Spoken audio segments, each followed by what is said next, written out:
All right, and if for those of you that are not on Twitter, obviously I told you before, my handle is Kurt Nice HHL on Twitter. You can follow me on there. The best thing for you to do when you first go on Twitter is to just be an observer. Don't make a bunch of crazy pronouncements. People, you're not even gonna have friends at that point. So there, nobody's gonna know you to retweet you. So the best thing you can do is just uh,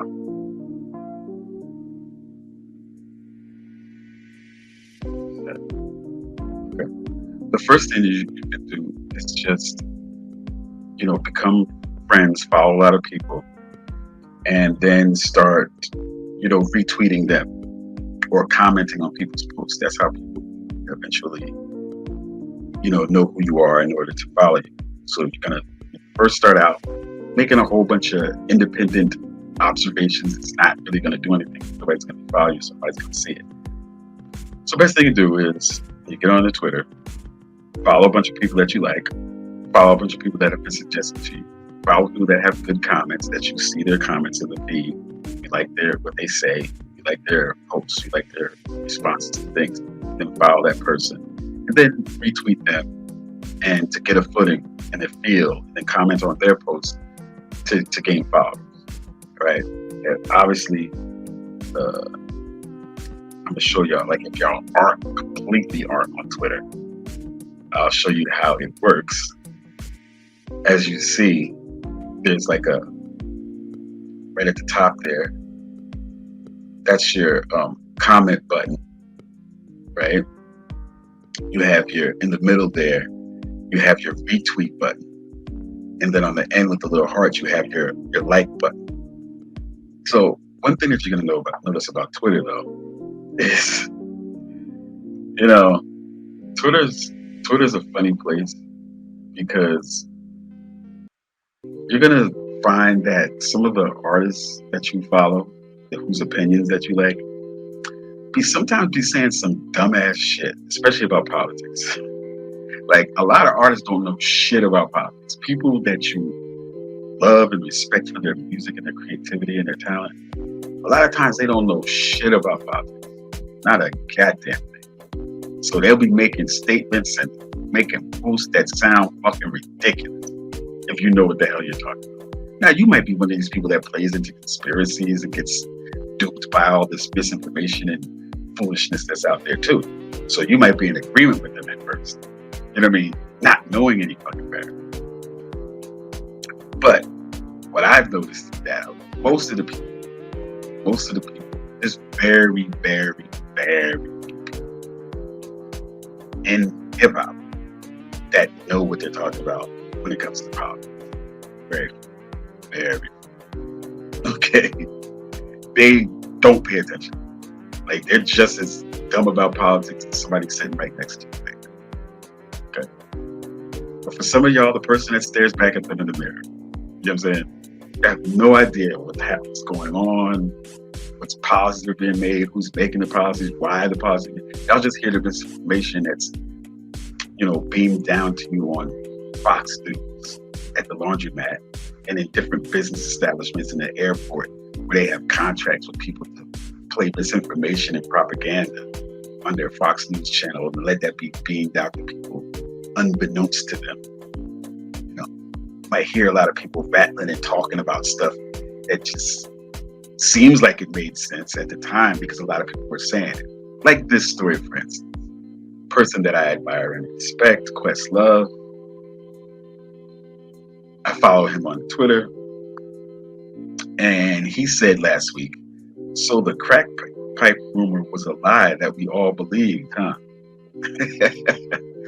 Who's we, Questlove? That's what everybody was reposting. Like, who the hell is we? We didn't believe that bullshit. Like, you believe that shit.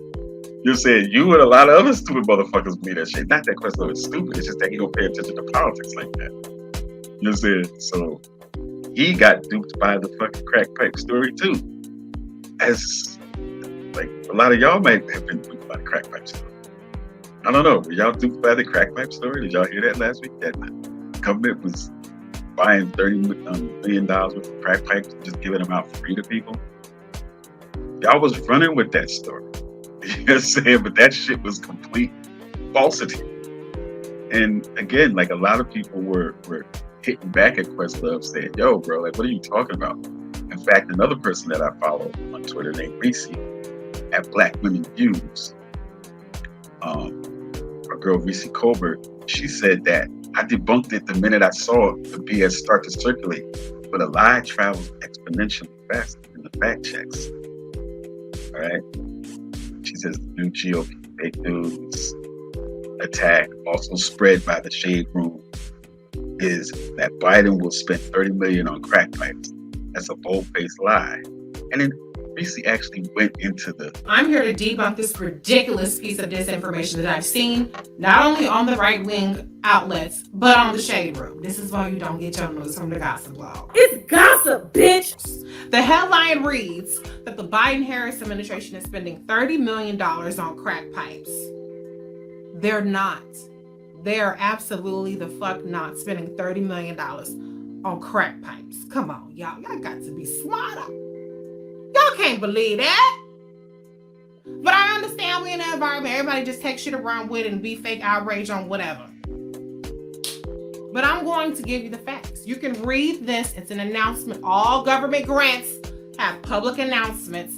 This one is what they're referring to. Is called the Harm Reduction Grant Program. It came out of the American Rescue Plan. I'm going to read it to you verbatim, and you can tell me if that sounds like $30 million in crack pipes. The purpose of the program is to support community-based overdose prevention programs. Syringe services, okay, syringe services. That's still not crack pipes, and that's not $30 million motherfucking dollars. And other harm reduction services. Funding will be used to enhance overdose and other types of prevention activities to help control the spread of infectious diseases. It's a good thing because we're in a pandemic. And the consequences of diseases for individuals with or at risk of developing substance abuse, use disorders, support distribution of FDA-approved overdose reversal medications to individuals at risk of overdose, build connections for individuals at risk for or with SUD, for overdose education, counseling, and health education, refer individuals to treatment for infectious diseases such as HIV, sexually transmitted infections, and viral hepatitis, and encourage such individuals to take steps to reduce the negative personal and public health impacts of substance use or misuse. Where did you see crack at? There are 25 grants over the course of 3 years, up to $400,000. There is up to $30 million in funding for the harm reduction program, which, as I just outlined to you, is not crack pipes, not $30 million. So here's the thing, y'all. If you can't fact check, at least sanity check.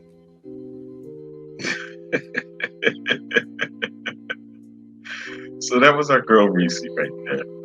And she was telling y'all to just do a sanity check. And like I said last time I was on here, to use discernment. So that's the problem. A lot of people don't have that good discernment that they need to get through life. You know what I mean? Y'all need better discernment. Y'all have to be better judges of character, better judges of stories sometimes. You know what I mean? It's easy to get duped by misinformation and disinformation because people are out there trying to do it. They're trying to do it to you. You know? So you might not see it coming, right?